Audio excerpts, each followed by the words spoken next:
துதிப்போர்க்கு வல்வினை போம். துதிப்பது என்பது வாயால் புகழ்வது, ஆகா அது மொழி.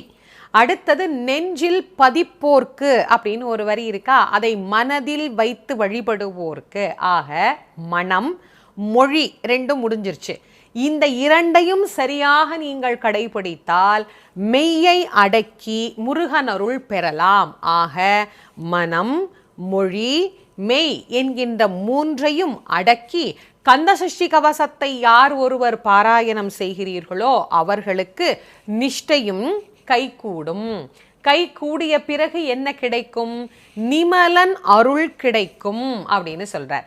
நிமலன் அப்படின்னா நீ இல்லாதவன். எது இல்லாதவன்?